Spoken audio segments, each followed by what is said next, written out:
Hello, I'm Robert, voluntary fact checker and helping you if you're scared of many things.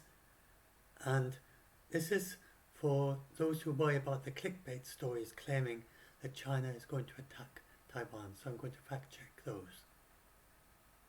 So first of all, let's skip to this one first. If I go to, which one is it? There. It seems pretty certain that if somehow Putin, as he is now, if he could somehow speak to Putin on the 23rd of February, then he would be telling him not to invade, because there is no way that this is what Putin was planning or expected. And it has impacted so badly on Russia.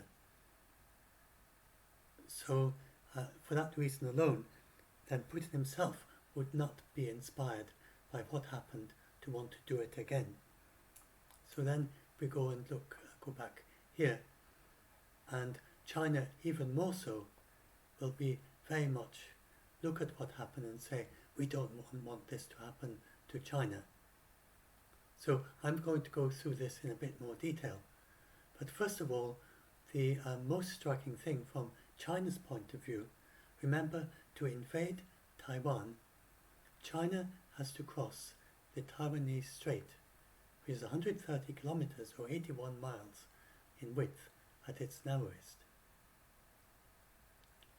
And they will need, as we'll find out, they will need 1 million soldiers that they somehow have to get onto Taiwan, and they can't get them there by air, so they have to cross in boats. And so 1 million soldiers mean tens of thousands or more of small boats, each carrying tanks, because they would want to go on shore well armoured. So, I mean, if you've got 1 million soldiers and a few per tank, I mean, you're going to need lots of tanks and lots of tank landing craft, amphibious landing craft with tanks on them, which would then be very vulnerable once they do land. So, but the first step is just getting them to Taiwan.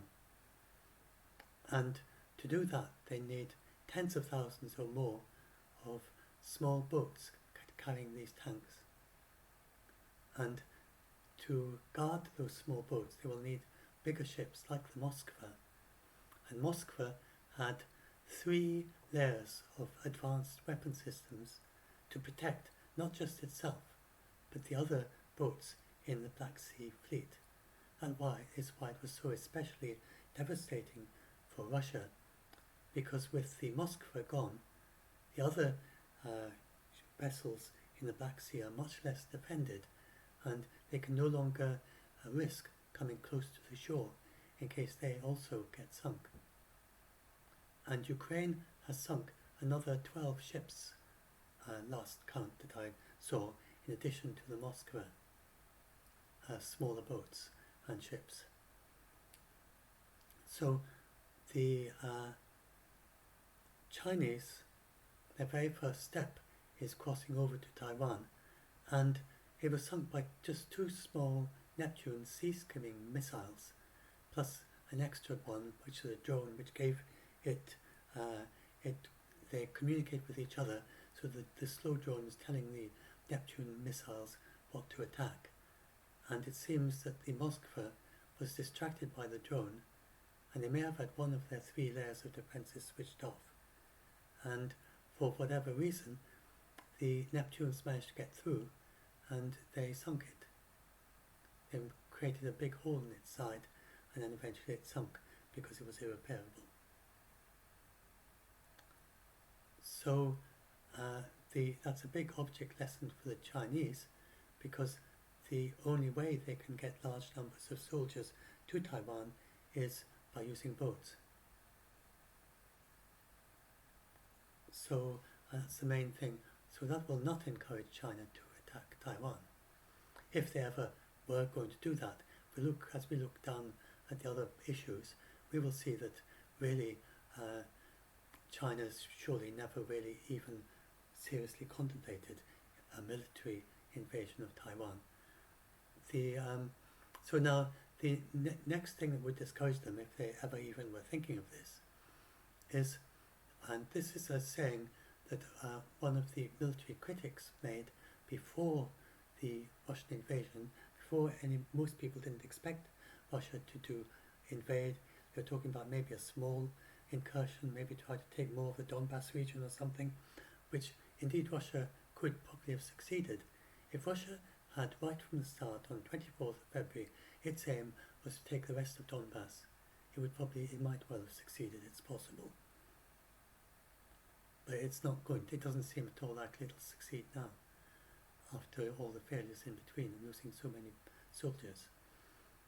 So, and what he said about the idea that if they did an invasion, a big invasion of Ukraine, he said, there's a Russian saying, the first blini is always a mess. A blini is a Russian pancake. I don't know from a cooking point of view why that is, but supposedly when you cook pancakes, the first pancake in a batch, when you first start cooking pancakes, then your first one is always a mess, and then they sort themselves out after that. So he said that an invasion of Ukraine would be Russia's largest combined arms operation since World War II, since the Battle of Berlin in 1945. A combined arms operation means you have to have the Air Force supporting the ground attack of the military. And that is the very point on which Russia most of all failed. They were absolutely rubbish at combining the air with the ground, and they still are. They have not managed to achieve air supremacy of Ukraine, which the NATO, if NATO was invading a similar country, would have achieved that in a day or two. They practice achieving air supremacy very quickly. It seems that Russia hasn't even prioritized that, and they never even tried. They just do point-to-point missions, very much like what used to be done in World War II, where the bombers have a target, something they have to bomb, they rush off to it, and they get back as quickly as possible, and they try to avoid being shot down in between. And that's basically what Russia's strategy has been all the way through the war. And as a result, Ukraine has more than half of its original jet fighters still flying. And NATO expecting Russia to be as good as them. Most military analysts expected Russia to have air supremacy in the first few days. They still don't have it 3 months later. And they are not able to use their air power to support their tanks. And for instance, they can't use helicopters to scout the ground around the tanks to make sure there's nobody to shoot back at the tanks, because the Ukrainians with their Stingers shoot down the helicopters. And the Russian jets don't have the capability or the experience of attacking from the air to deal with that, with the kind of precision that would be needed to support the tanks. So Russia has just been a complete failure. So I don't want to go on about Russia, but the point is that the point here isn't so much the particular failings of Russia, because China would probably be better at some and worse at others. What is the important object lesson here is that Russia has never done anything like this before. It's always fought, like in Syria, against much weaker opponents, and where it just didn't matter. It didn't have to have this capability. And then its first war, where it really mattered, it just couldn't do it. So, and they'll probably, after this war is all over, they'll probably be practicing for years and gradually develop this capability. But currently they don't have it, and they can't learn it quickly enough. So that's one of the main reasons why Russia is failing so badly in Ukraine. It's because it never developed that capability. So that's another thing, that China is much less experienced in fighting war than Russia, because it's never fought. Russia has fought many wars in this century. It's been fighting in Syria. It's been fighting even specifically against the Ukrainians in Crimea over the last few years. And first in Crimea in 2014, and then over the years since then in the Donbass region. So it's been fighting this specific country for years. China is not fighting Taiwan. China has no military combat experience at all in this century. None of the generals, none of their soldiers have ever been involved in any serious military combat. I tried to go back, and the last one of any size was 1979. So if you take, say, a soldier that was, say, 20 in 1979, let's call it 19, then if you go forward to, then he'd be 30 in 89, 40 in 99, 50 in 2009, 60 in 2019, and so now he'd be 63.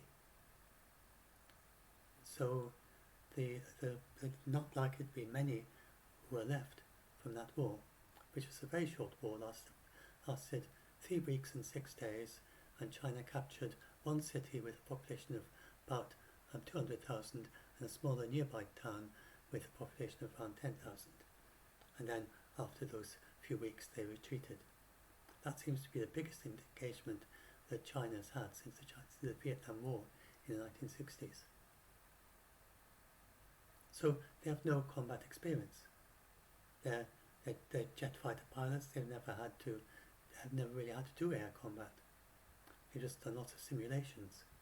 And China has these big, they have sort of mock-ups of parts of Taiwan in Chinese deserts, and they try assaulting them, but anything like that is nothing like the real thing. And remember that Russia was marching up and down outside, doing these operations outside Ukraine for months, and then even they did it for months in 2021, came back again in 2022, they spent weeks doing it then as well, and then they invaded, and none of that experience was really of much use at all. So they presumably when they simulated, if they would try to simulate what the Ukrainians would do to fight back, they were just rubbish at that, and they just didn't project any of the things that went wrong. So China, with no military experience at all, and just doing mock operations in deserts, is not good. They will be looking at the Russian invasion of Ukraine and say, well, this could be us. And then if you go and look down more specifically, and then I also looked, they have a far more difficult thing. Land invasions are much easier than sea invasions. And I tried to look, well, China has invaded uninhabited islands that were disputed with Vietnam. So it laid claim to some uninhabited islands, very small uninhabited islands in the Spratly Islands in 1989, I think it was, and they fought off a small skirmish with the Vietnamese. That seems to be the only experience of invading an island in recent times. And then if you go and look at, as far as I can tell, nobody has attempted a sea invasion of a well-defined island with millions of people with modern weapons. You have to go back to the Bay of Pigs, which was an attempted invasion with 1,400 soldiers sponsored by the CIA, secret invasion to try to topple Fidel Castro, and that was a fiasco. That was the United States. And then I don't know of any other, and none of the so I'm not a military expert, but I've searched around, I can't find anything. If any of you know of any invasions of a large country with millions of people involving modern weapons, either whether it succeeded or failed, do let me know. And so then you go back to World War II and the United Kingdom, then of course the United Kingdom was very concerned about possible invasion by Hitler, but it never came. So we had our home guard, we had all the pillboxes along the seashore and people doing exercises, and lots of invasion beaches that would have been really quite easy ones for compared with Taiwan. Taiwan has almost no invasion beaches. It has these very small beaches which have cliffs overseeing them, and then earthquake-proof skyscrapers, which would be very strong in a war as well, overlooking them. So, I mean, of course, the United Kingdom was invaded by with the Battle of Hastings, 1066. That's a date that all school children in the United Kingdom know. When the French invaded and killed King Harold on the battlefield. Back in those days, kings led armies into battle, and then they took over the whole of England. So that was eventually that was the French invasion in 1066. So it was, if you go back that far, you do find successful invasions of islands, but I don't know of an invasion. I can't find one. There may be some of a successful invasion of a large country since the invention of gunpowder, or the use of gunpowder on guns. I mean, if anyone knows one, do let me know. Of a successful invasion of a large country of millions of people. So certainly not in this century, and they've so China would be attempting something that has never been achieved successfully, as far as I can tell, with modern weapons. Even with World War II weapons, as far as I can tell. Certainly not with this century's weapons. Then China hasn't built the boats for an invasion anyway. So you get people buying, so every now and again China flies a bit close to Taiwan, they sort of buzz them, and this is something that all the powers with jets, they do. I mean, from time to time Russia has close encounters with its jets and with its boats with UK and so on. And they're just flying each other up, getting the size of each other and showing how strong they are and getting an idea of the reactions of the other people and so on. So China does that with Taiwan, and intimidation, especially in China's case. They're probably trying to intimidate Taiwan a bit. But that's not an invasion. To do a proper invasion, China would have to prepare. And remember that the Ukrainians, they marched up and down for ages and ages outside of Ukraine doing their tests, and in the process of doing that, they were building up some logistics. They turned out to have not nearly enough logistics prepared for the invasion, so they ran into lots of problems with their tanks actually literally running out of diesel. So there were people driving past saying, "Have you run out of diesel? Do you want a lift?" You know, in the early days they were quite light-hearted and humorous, and making these jokes about the Chinese, about the Russians who were trying to, and the Russians, and then these talking to each other, and they speak the same language, both speaking Russian, and the Russians, some of them thought they were in Donbass when they were actually on the road towards Kiev. So it was a very haphazard Halamarakit invasion, where many of the soldiers didn't even know where they were, didn't even know which part of Ukraine they were in, and they obviously hadn't built up the logistics properly because they ran out of fuel. So even with all that preparation, Russia got that wrong. And so, but before an invasion, China would have to build up all the logistics, all the munitions, all the boats. So boats don't move very quickly through the sea. So they would have a whole flotilla of boats waiting on the far side of Taiwan, of the Taiwanese Strait. They would load them all up with tanks. They would have their soldiers go on board, and they'd be doing exercise probably as a way to disguise it, what they were actually doing, just like the Russians did. There's nothing like that going on. Indeed, they haven't even built enough boats yet to do the invasion. So first of all, they would have to build a load more boats in order to get their 1 million people across to Taiwan. And then they would have many other issues that the Russians had. So first of all, morale. So I'm going to come to this again in the end, towards the end, a bit more about the political background. But basically, the Chinese have this one China, two systems policy, where they represent the whole of China and Taiwan in the United Nations. And they claim that they represent Taiwan in the UN. And that's why Taiwan is not permitted, because one country can only have one representative in UN. And so China actually tells its own people that Taiwan is already part of China. And they have this kind of fiction that Taiwan, they just need to wait. Eventually the Taiwanese government is going to collapse. It's a feeble, the corrupt government, and the Taiwanese people will definitely want to be communists once they get educated and understand the value of communism. That's what the Chinese claim. The Taiwanese don't want to be communist at all, very few do. So, but the Chinese maintain this illusion. So it's like the Russians did, but even more so.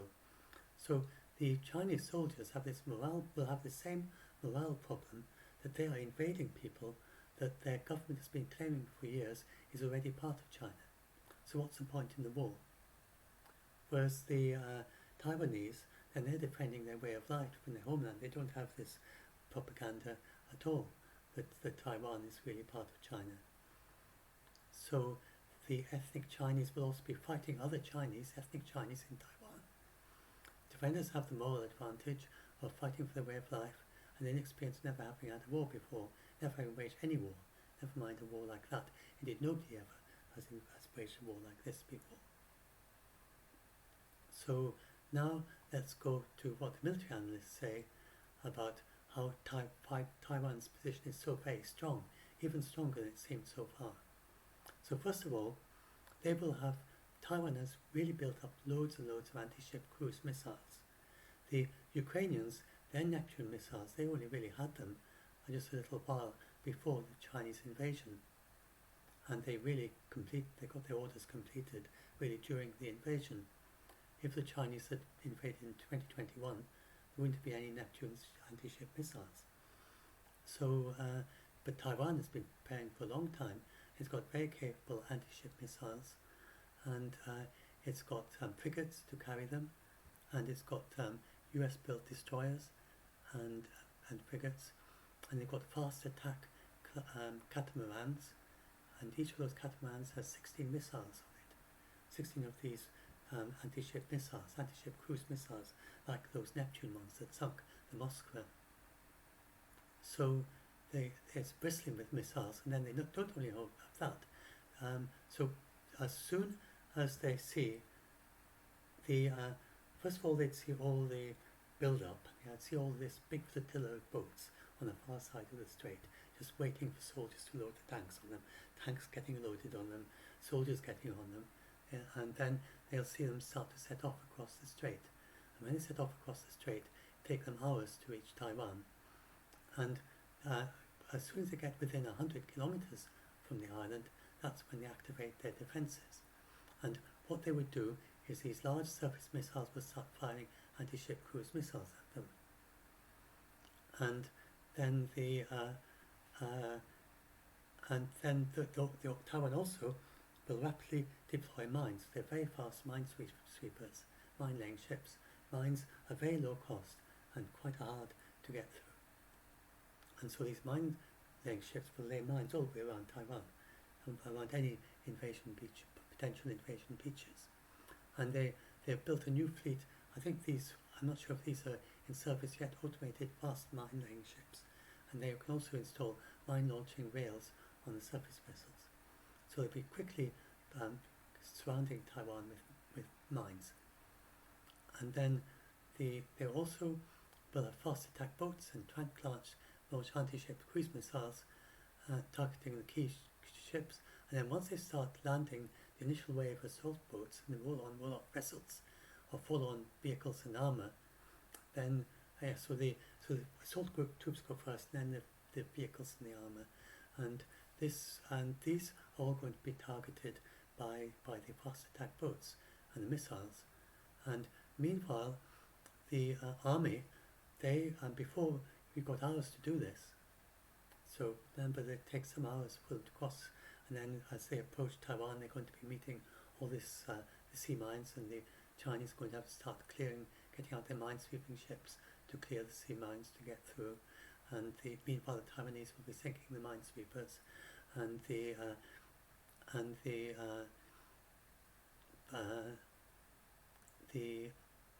Taiwanese, then there'll be the Russian army.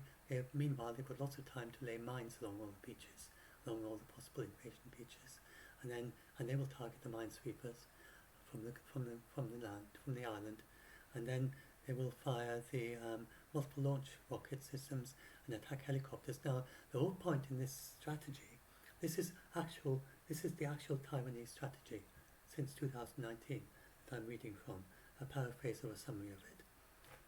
And the whole point in this whole strategy is that unlike previous strategies that Taiwan had, it's very asymmetrical, using very low-cost methods like these cruise missiles and the mines and artillery, which is very low cost, to attack very high-cost assets that China has to use to try to cross the Taiwanese Straits. So it'd be very, very expensive for the Chinese and very low cost for the Taiwanese. And then they also have Patriot anti-aircraft things and Patriot batteries, which are these are one of the things that the Ukrainians keep asking the NATO for, and they haven't supplied them yet because they're concerned about supplying them with too much advanced kit. But Taiwan already has them, and their own manufactured surface-to-air missiles to defend their air bases and critical infrastructure from any Chinese fighter jets. So when the China will send its fighter jets to try to prepare the way, but they'll be shot down by all these missiles. And they also have they'll have the Stingers now. That's being added recently, and they've also got systems already to prevent them giving close-in air support. So whenever the planes come in close to try to do something close in, then they'll be shot down. So that's the Taiwanese defences. And then in this article it says the Air Force would be damaged too much, but other people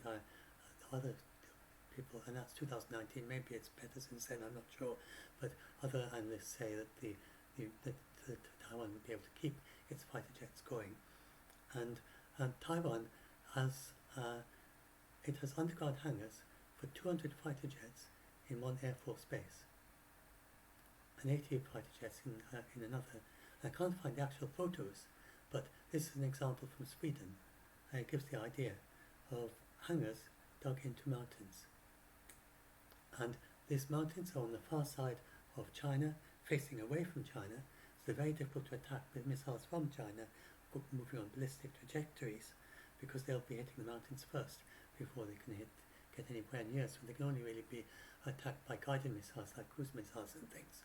And of course they're surrounded by defense systems to protect them, air defense systems. And then there's a taxiway which can be used as an airdrome in emergency, and that feeds onto lots of other airdromes. And indeed the Chinese would try and would probably succeed in damaging the runways, not airdromes, runways, but the Taiwanese have practiced and they can repair a damaged runway in a few hours. So they have all the equipment to very rapidly repair their runways as soon as they get damaged. And these fighter jets, it's not just, it's an entire underground Air Force base. So they have underneath, they have all the fuel supplies are underground as well. Everything's underground. And the jets they get fueled, they get repaired, all the repair, all the equipment, everything is done underground. So when they come back from mission, they'd go back into the underground hangars, they'd be repaired, they'd be refueled, they'd get out and they'd be fed and so on. And it's part of a huge complex that then leads to more underground systems. It's cut in limestone, which is quite hard rock in Taiwan, and then it goes through to an Air Force command center, all connected together by underground tunnels, and then to an entire underground city where the Taiwanese government would go during the invasion, and they can survive there for months underground. So like Azovstal, but prepared to last for months. And so that's and much bigger than Azovstal, much more much harder to attack,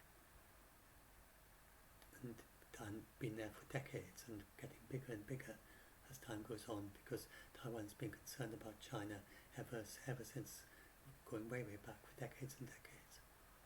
And so they built this huge complex over all the decades. And so seems no reason why that wouldn't just keep on functioning all the way through the war. And then if I go back again to, where is it, this one, then the Chinese Air Force are also, and the Ukrainians are doing this, and this is part of the way and presumably this is going on in Ukraine right now, that the Ukrainians are trained to land on dual carriageways, and then they can be refueled, and then take off again, and the Russians don't know where they're going to land. I assume that's happening in China, in Ukraine, I don't know, but I mean it makes sense because they've got that capability, so I expect they are doing that. That's probably partly why they're managing to evade the Russians. And certainly Taiwan has that capability as well. The Ukrainians have practiced that and they're very skilled at taking off and landing on runways, on highways and dual carriageways and so forth. And the Taiwanese have the same practice. You need to practice to do it. The experience in landing on runway does not give you the experience in landing on the highway, although you can do it in an emergency. But you might well not end up with a kind of a crash landing, but if you are skilled, then you know how to do it. And you can just land and take off as often as you like. And so this is the Taiwanese practicing landing on one of the dual carriageways, and I think that's one of the radar planes that they have, and kind of control center or whatever. But anyway, that's an example of a small group of Taiwanese. That's 3 fighter jets, and that one, whatever it is, landed on a dual carriageway. So Taiwan will be able to do that as well all the way through.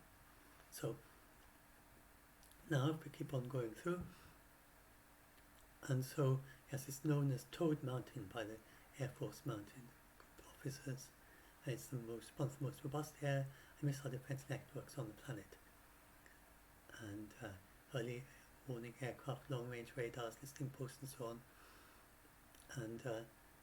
And then one of the backups is that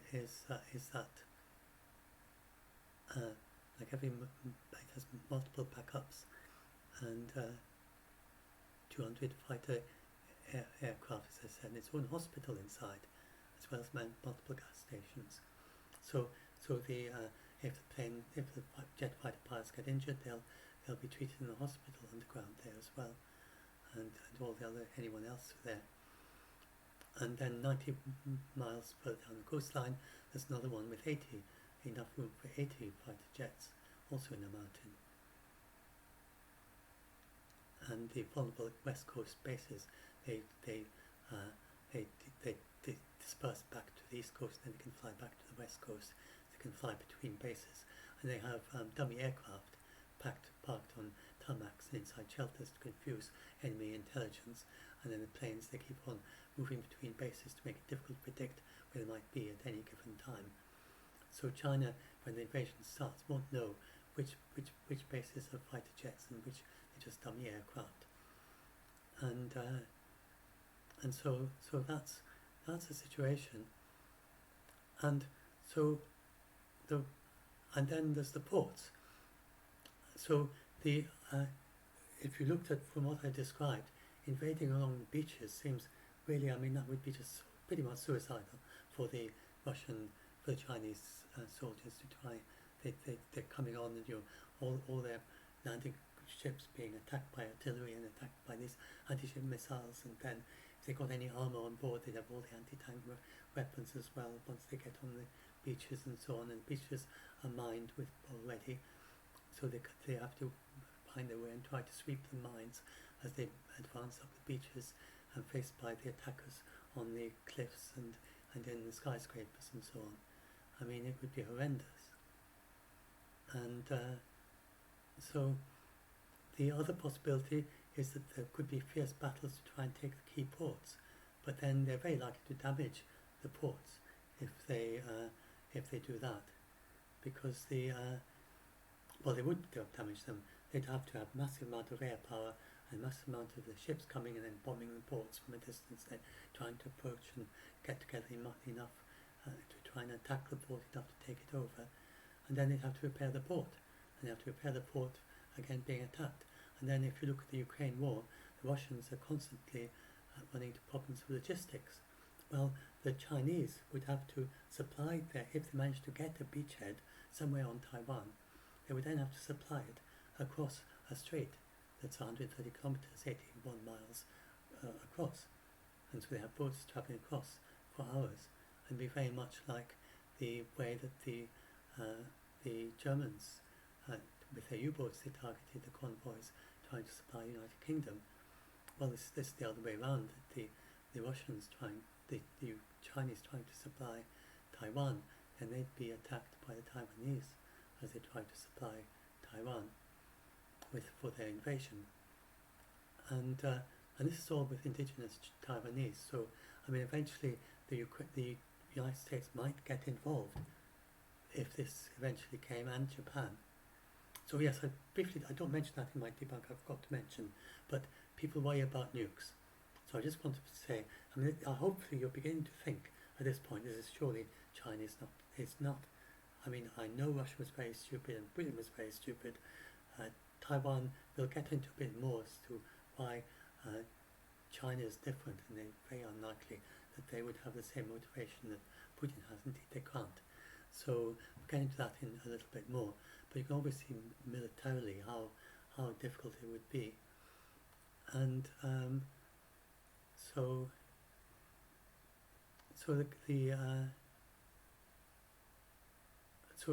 talking about the supplies, the United States could come in, but the United States, first of all, there's no way that the Chinese are going to use nukes. Yeah, that's what I was going to talk about, sorry, I forgot. So, and I forgot to mention it here, I think. I might have mentioned it. So, the Russians, what made it a very grey area for Ukraine is that the Russians have these tactical nukes, which are very, very small. They go down to 1 kiloton. It can be dialed down to less than 1 kiloton. And a nuke that small, if it hits one end of a runway, and you're standing at the other end, and the wind isn't blowing your way, then even if you're out of doors, you're going to survive. You're not even going to get radiation sickness. And if you can manage to get indoors out of the fallout dust, then you can survive even if the dust blows your way. And you're still not going to get radiation sickness if you're in a plane, say, at the other end of the runway when the nuke goes off. Then you're going to be okay. So a tactical nuke is very, very small, a very small mushroom cloud, when it goes up a kilometre or two. And so that was a kind of thing that, from a military point of view, it could be a purely military operation using a tactical nuke, and it could just attack soldiers with almost no effect on civilians. But it would cross the threshold, and it would mean that Russia had breached the partial test ban treaty, and so the main reason that Russia could not use tactical nukes is because it would be impossible for China and India to continue to even remain neutral with Russia if it used a tactical nuke, because it would then, because for them it's very, very important, this threshold. Well, China doesn't have that because it doesn't have tactical nukes. China has never developed any interest in tactical nukes. China is not very interested in nukes at all. It has several strategic nukes which are huge. They're multi-megaton. I don't think it's got anything less than a megaton. And it doesn't attach its nukes to the missiles. They're kept separately. And it is reasons that nobody's ever going to attack China. So this is just a deterrent to just kind of as a last-ditch thing that is never going to be needed, where if someone does attack China, and actually after the weapons, the missiles are actually born in China, they would then put the nukes on the missiles and say, stop, or we're going to fire these back at you. And that's basically the Chinese policy. And so the Chinese, they have a very, very limited use of nukes in their policy. It's second. It's certainly not first. Certainly not first attack, and they're not even going to do even a response would be only long after the actual things have actually hit Chinese territory, because they don't expect it to happen. So these nukes would be absolutely useless in Taiwan. There's no way that China would even consider using a multi-megaton nuke against a Taiwanese city. because they're Chinese civilians. It would be an absolute war crime and impossible to hide. So with their breaches of human rights in China, they claim they don't do them, but they could never claim that they have not used a nuke against Taiwan. And so it's just very much the same as with Russia and Ukraine. They could never claim that they didn't use the nuke. That's not the reason why Russia has always been thought very unlikely they'd use even a tactical nuke, because they couldn't even have plausible deniability even in their own propaganda in Russia after that. And so it's the same with China, that however much you might think, and I'm not going to even talk about what their ethics are of the leadership in China, but just even if they had no ethics, then they still wouldn't use, even if they just weren't cared about human lives, they still wouldn't use tactical nukes, strategic nukes. They don't have tactical nukes. So there's no way that and remember that they say that Taiwan has always been, that they represent Taiwan at the UN, and Taiwan is already part of China. So it would be politically very, very difficult, and you can't win a war with nukes either. And then the other way around, there's no way the United States, if there ever was such this impossible war, there's no way that the United States would use nukes against China. That doesn't make sense either, or against Taiwan makes absolutely no sense. So there's no way that nukes would ever get used in a war like this. And there's no way that China would attack these other countries with nukes either, if they're taking part in this war. So it's very hard to understand why people think it could escalate to a nuclear war. But it's not going to happen anyway, as we'll see. And so, but what is possible are these grey area things of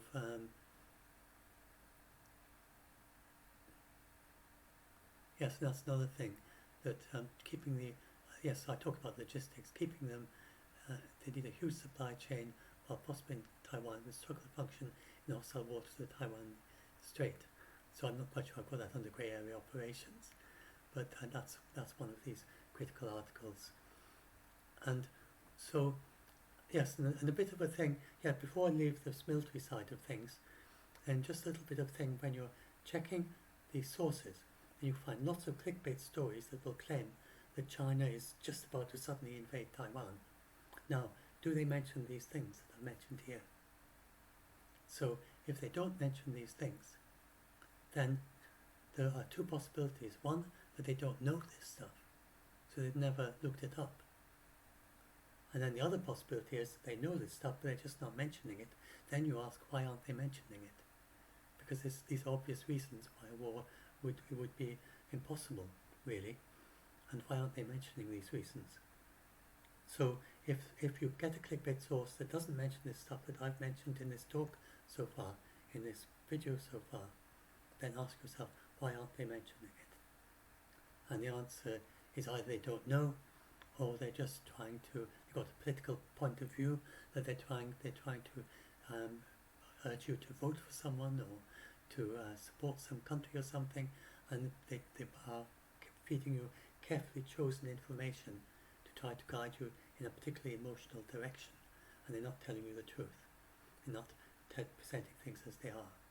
So either purely commercial, they want you to click on the headline and share the story, or they don't know, or they are, or they've got some other end, some other reason for not telling you the true and complete story.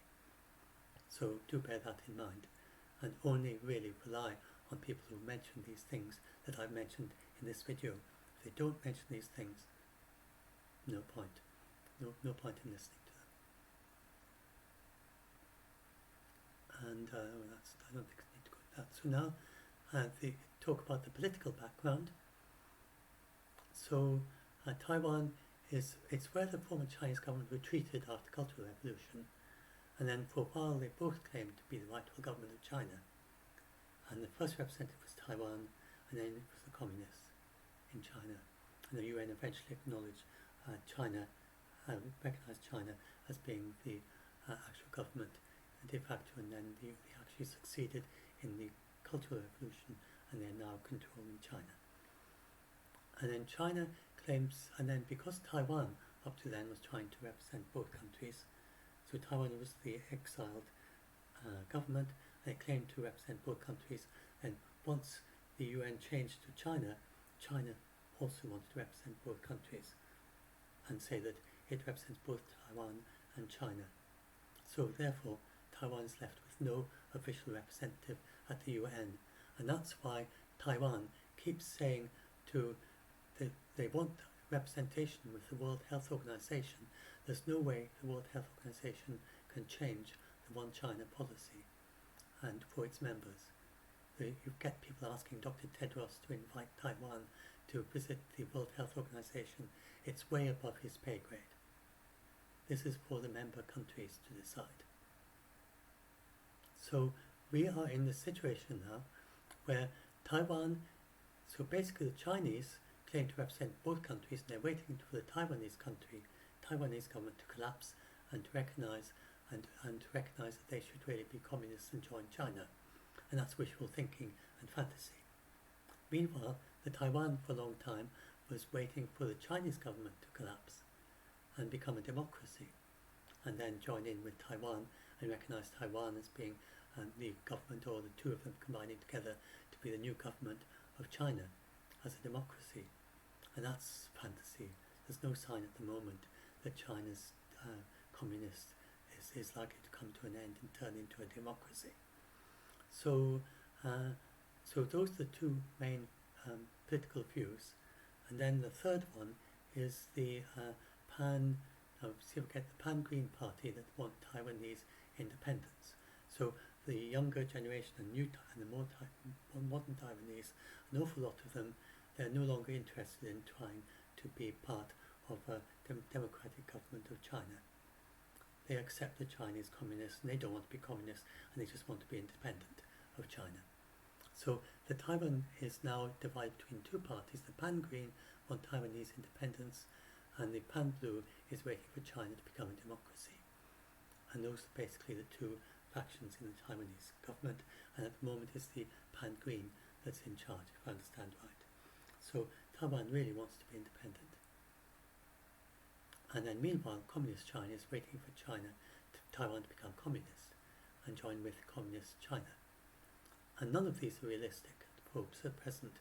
Becoming independent is unrealistic because the China is just so joined to the one China, two systems policy, and it's forcing other countries to not recognize Taiwan as a separate government.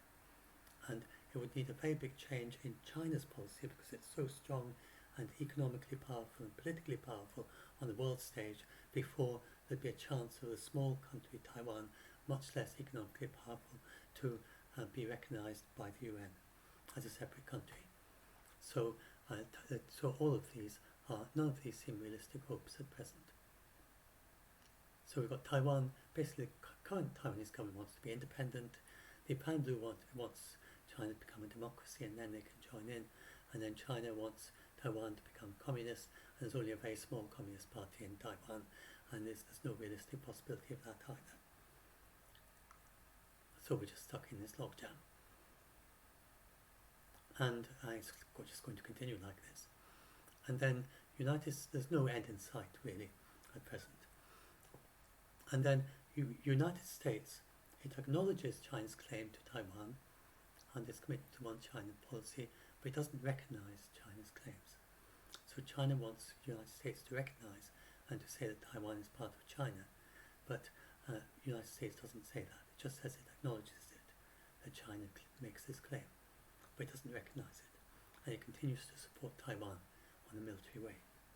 So that's the compromise. And the Biden, when he's asked these questions, he sometimes says things which may kind of imply that he's not the One China policy, but then it's always clarified because he can't say anything different. He represents the United States government, whatever his private view is. He is committed as president to this policy. China's agreed, the president is agreed, is representing the United States government, sorry, the United States has agreed, so that is US policy, you can't say anything else. And even under Trump, people gave him more leeway because they understood he didn't really understand these nuances. He wasn't a politician throughout his life, but nothing changed about the foreign policy under Trump. It's still the officially one China policy. And meanwhile, the United States has strong unofficial ties with Taiwan. Now, if China was to attack Taiwan, then it would be very difficult for China to continue to maintain the one China policy. How can it be representing Taiwan in the United Nations if it's attacking it? And especially if Taiwan then defeats it. So that's another reason why China, that would really boost the independence of Taiwan. And the United States, as we see, it'd be very difficult. Maybe China would eventually win, but after people say that China could win after weeks, it's not very convincing, really. It's more like months, like the Ukrainian war. They could be still fighting this war 3 months later, and the Taiwanese government still in this underground shelter and directing operations, and the jet planes flying out every day, and the trucks firing cruise missiles. So I forgot to mention, the trucks would disperse with cruise missiles, anti-ship missiles, and they go throughout Taiwan at the very start of the invasion, and they could hide throughout the mountains and forests throughout Taiwan, and then throughout any war they would be firing these anti-ship missiles at the ships throughout the war, and they would be almost impossible for the Chinese to get, because they can just be fired out of the back of a truck. And so anyway, that's the situation. So now the last thing I want to talk about is, so this is about the whole one China policy. Last thing I want to talk about is soft power, and then that's the end of this talk. So China has a very strong focus on soft power, and this is an idea that it goes back to someone, what's his name,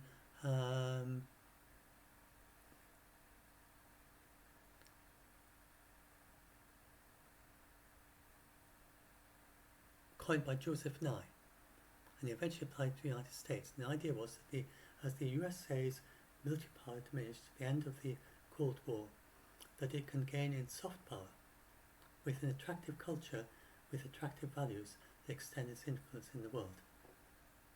So that's the idea of United States soft power. So soft power is something that all the countries do, but he coined the word, and it became kind of official policy for the United States. And China, so if you look at Russia, it's clear that Russia doesn't care about soft power, because it's lost just about all its soft power now. Its image in the world is absolutely appalling, even with China and India and with all the other countries. It's been excluded from various international organizations. It's been associated with war crimes throughout the world, and nobody is listening to the Russian foreign minister anymore. Nobody believes what he says, although he used to be treated with some regard before the invasion. So Russia's lost all its soft power, just about, as a result of the invasion. But it has always had much less focus on soft power than the United States or China. It's been much more involved in coercion, in attacking and trying to take over, and in trying to subvert other countries through spies and so on. And it hasn't really focused on trying to come over as being a friendly soft power that you can actually benefit from by being associated with. But there's a certain amount of soft power with China, for instance, and with India. So Russia is losing quite a lot of that. So China is looking at Russia and seeing it losing its soft power. Now for China, soft power is immensely important, far more even than for the United States. And it's one of the main topics of the Chinese scholars. And I linked to I don't go into any of the details, but this goes into a lot of detail about about how Chinese think about soft power. It has multiple dimensions. They have multiple ideas about what it actually involves, but it's a great deal more than the idea of an attractive system of government or whatever attractive ideas. It's also their technology and their culture, and they actually for some reason think that the rest of the world that is affected by the soft power of Russia, of Chinese Confucian Taoist Buddhist ideas, whereas in fact the rest of the world is not very much affected by that at all. But they seem to think that this gives China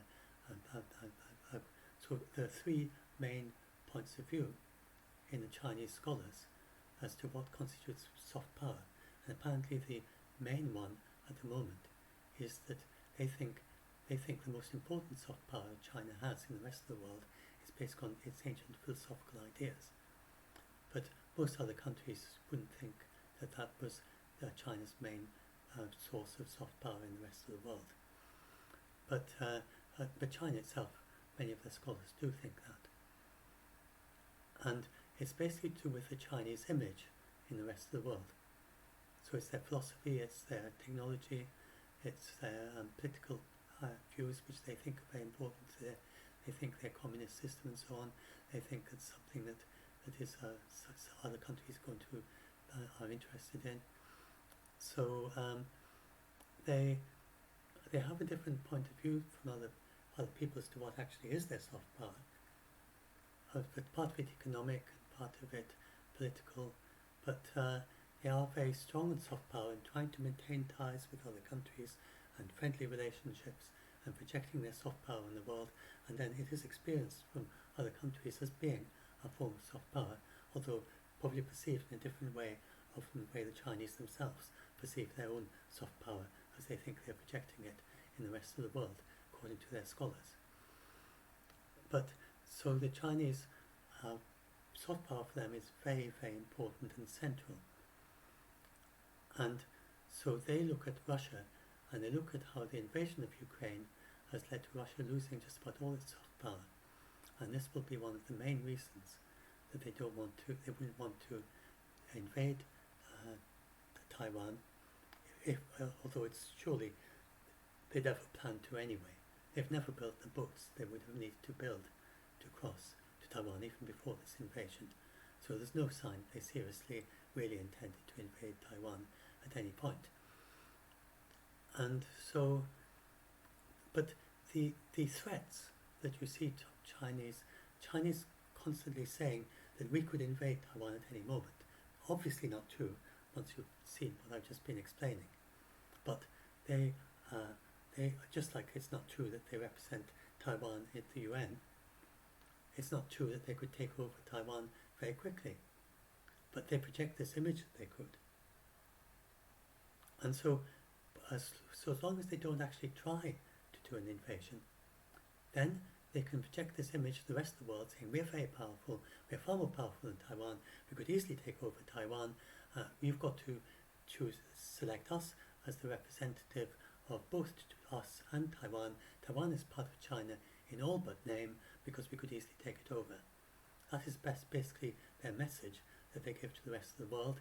And it's a kind of a fiction, but a fiction they put an awful lot of soft power and an awful lot of influence behind to try and influence other countries to accept this image of China being the true government of both China and one country, two systems policy, that they are really representing China and Taiwan under two different systems with the UN, even though there are no Taiwanese representatives. There's no Taiwanese representation through the UN, through China at UN. It's just a fiction. But that's why they keep doing these bluffs, and they keep claiming that they can invade Taiwan when they can't, and then they keep intimidating Taiwan because they want to make sure that Taiwan doesn't go independent. The very last thing China wants is for Taiwan to go independent, because then that would completely give the lie to their one China policy, and then they would say that, oh well, this is supposedly the government of China, but it's now an independent country. So which of these is the true government of China?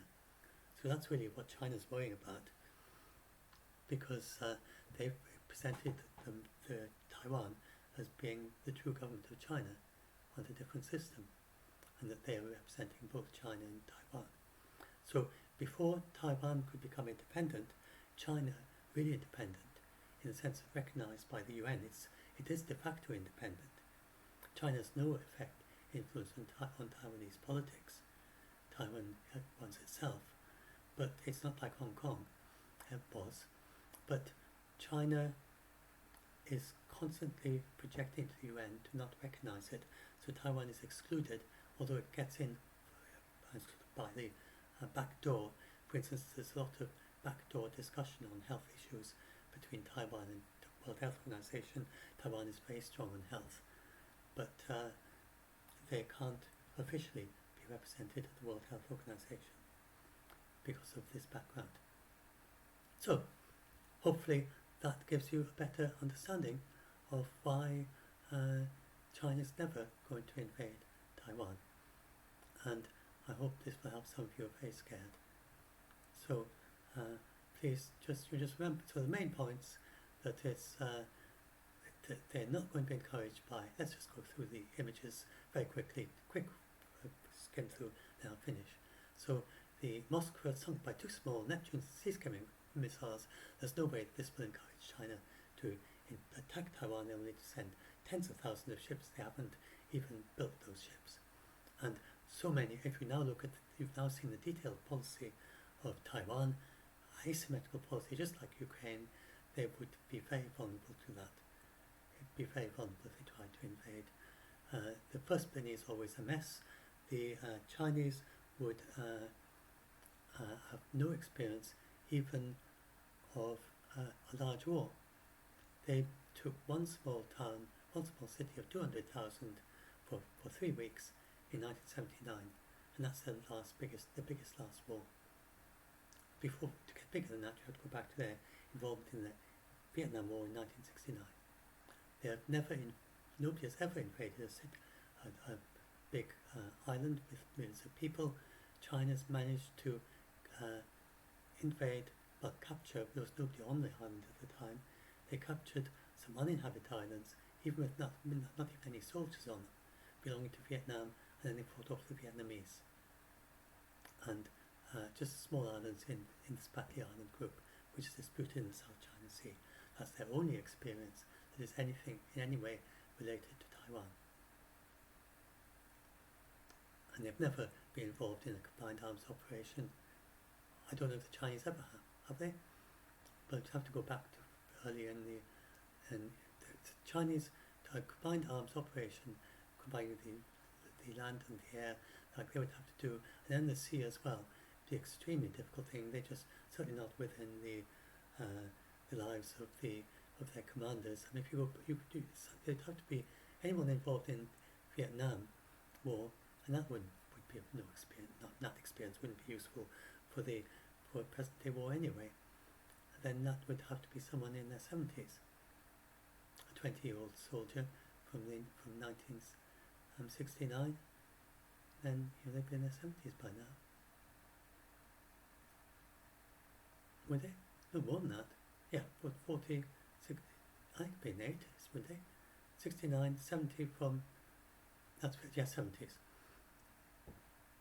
Now, nobody's seen it. I can only find things like the Battle of Hastings.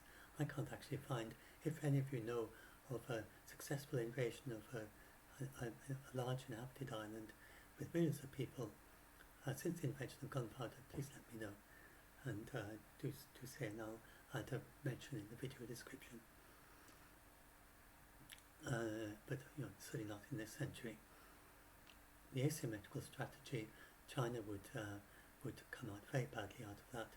Be very expensive for China. Both in large numbers of soldiers would die, and also large numbers of very expensive ships would be destroyed. And meanwhile, very few of the Taiwanese soldiers would die, and very few of the Taiwanese, they would just lose some of their missiles and small ships, and then I suppose eventually some the bigger ships would be destroyed eventually, but then the Chinese bigger ships would have been as well. So then Taiwan has this huge underground hangar, and it's be like an Azovstal steelworks, but much more so, all set up, huge underground city really, that would survive for months. Given Azovstal survived for 3 months, then it seems pretty likely that the Taiwanese government, plus their jet fighters and everything, they would survive for 3 months, even if China was on Taiwan, actually on the ground on Taiwan, even if they managed to get that far, which seems extremely unlikely. It's really quite, and then I just mentioned that China has no tactical nukes, and nukes would make no sense in Taiwan. It's not the nuclear war possibility at all. That Taiwan is the one China government thing makes it very difficult. They're all based on fictions. That none of these things are achievable. At present, Taiwan can't be independent. China's not going to become a democracy. Taiwan's not going to become a communist part of China. So they're just stuck in this roadblock that for the foreseeable future they will just have to continue with this kind of fiction and just continue with this unsettled, difficult situation they are in. And sometimes you are in situations like that. And the USA is also in a tricky situation. And the only thing really would be if China was to move on its one China policy, then it's possible that Taiwan would then move to independence. If China was to say, well, we're just going to recognize Taiwanese independence and stop saying it's part of China, but that would be a huge shift in Chinese thinking. That would be a possible resolution of all this, because there seems to be a majority in Taiwan for independence, and certainly if China supported it, then Taiwan probably would be willing to follow that route. But it doesn't seem that there's the willingness on Chinese part to do that. And there's a fair amount in Taiwan who wouldn't be very keen on that either. So China's soft power, and this would be an absolute disaster for soft power. So, but then it's very useful. The grey area threats help because of this background then you can understand the grey area threats. So that's it. So you do expect to continue to have bluffs from the Chinese, but they will continue to claim for the foreseeable future that they could invade Taiwan at any point. But given this background, you will see it's just a fiction, like the one China fiction, and there isn't any realistic possibility of this. And there isn't really. It's very hard to see any way that China could develop a realistic capability, but they have to pretend to the world that they can in order to maintain the fiction of the one China policy and the fiction of the idea that they could invade Taiwan at any moment, when in fact it's not really true at all. And it's hard to see, even without the UN without the US or Japan getting involved, just with the weapons they've already managed to stockpile in Taiwan, it's just exceedingly difficult to see how China could, even after months and based on looking at the Azovstal steelworks and the way the Ukrainians managed to fight. Oh yes, one more thing I forgot to mention. So people often say, but Taiwan only has 170,000 soldiers. And then they say that the Ukrainians, then many Ukrainians know how to handle a weapon, far higher percentage than any of the other, most of the other countries in Europe, and far higher percentage than in Taiwan. And then they say, so how is Taiwan going to manage to defend with only less than 200,000 soldiers, and with China with its million soldiers? But remember that China needs a 3-to-1 or probably 5-to-1 ratio, and then many of the soldiers would die trying to cross to Taiwan, and they would need a huge ratio in order to get on land and to succeed in an invasion. But then, in addition to that, Taiwan has 1 million reservists. So the general Taiwanese population do not know how to handle a gun, but they have 1 million reservists who do, who could be brought in at fairly short notice to become part of the war. So the Taiwan does have, and Ukraine is actually training 1 million soldiers to join their war to fight against Russia, and they will be taking part in the war later on this summer, and they will have their 1 million soldiers to fight back. Well, Taiwan has those as reservists. It has 1 million reservists already. So that is another factor that it's really very hard to see, given the island advantage of Taiwan, that China could even succeed even without any support from Japan and the United States. Japan and the United States would be supplying weapons. They would probably supply at least air support, their fighter jets, to help make sure that China doesn't achieve air supremacy over Ukraine, if there's any possibility of that. You can't. The United States doesn't say what they would do, so there's no way of knowing their secret plans. I would be surprised. That's maybe just a personal point of view. I haven't yet heard anyone actually say that. But anyway, but the United States might get involved in a military way. They would certainly continue to supply weapons to Taiwan. Japan would as well, but Taiwan would keep China off and make it a very almost impossible war for China even to start. So the big advantage, China doesn't have that big advantage really. Oh yes. So I explained about soft power. Is there anything else I forgot to say? So yes, I did forget to say that. Sorry, I think I forgot to explain that China does have something of the imperialist. So Russia, Putin's aim in invading Ukraine seems very much caught up with the mythical idea of our kind of historical kind of perception of Ukraine as being an integral part of the Russian Empire, and going back to pre-1918.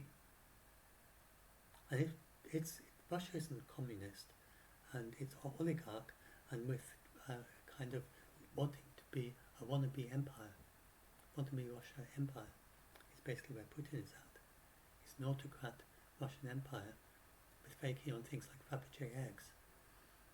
And so for him, so I didn't explain this. So the Soviet Union was pretty much was quite a bit of the extent of the Russian Empire, but the Soviet Union, Russia lost nearly an awful lot of the former Russian Empire. So the Putin has a motivation of trying to retake the Russian Empire, basically. Well, if you go and look at the Chinese empires, then, yes, I didn't explain this at all, sorry. The Chinese empires, then China has already taken just about all, so the empires were different shapes, and some of them took some parts of China, and some took other parts of China, and the current Chinese Communist Party has conquered just about all of the previous Chinese empire. There's not very much else that wouldn't have counted. I think Mongolia, and South Korea, the Koreas. So the Koreas had a very uneasy relationship with China. There was some tribute given by Korea to China in the past, and the two sides dispute as to whether that means that in any way South Korea was secondary to China. But in reality, there's no way that China is actually going to try to invade Korea. That's one of the main places that used to be connected with the Chinese Empire in the past. And it's confusion. So South Korea and North Korea are the only Confucian countries left in the world, really. They're very Confucian. And China is quite a bit Confucian in its philosophy. But of course it's communist. And North Korea is very Confucian. It's not communist. It's much more Confucian than it's not right to call North Korea communist. It's Confucian. kind of autocratic Confucian with a particular philosophy of independence. And South Korea is democratic Confucian. And China is quite a strong Confucian element. So it's Chinese, it's a kind of communist Confucian, really. So there you have these three variations of Confucianism, really. Chinese Confucian, autocratic Confucian, and your communist Confucian, which is really communism, but it's got a flavour of Confucianism, I would imagine. And then they have all the other philosophies of China. The Taoism is quite strong, and there's an element of Buddhism as well. But all of those influencing on ideas in China. But so anyway, I got distracted. So China is not going to take South Korea, and that's about the only thing left of the Chinese empire that it would really, and so it's only really got Taiwan. So it doesn't have this restoring the Chinese empire motivation that Putin has. So there's nowhere really, apart from Taiwan, that they could consider trying to invade by force to really become part of China.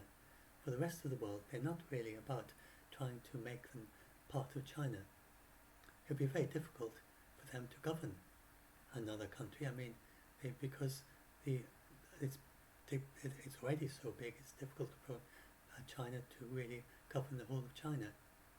And one of the main things that unifies China is the Chinese script, and that these countries with very different languages sometimes all able to read the Chinese script, but some of the Chinese countries never.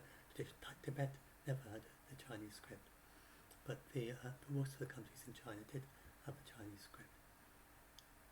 So anyway, so China is not trying to make other countries outside China part of China. That's not really what the soft power is about. It's about trying to gain footholds in other countries, not to make them Chinese.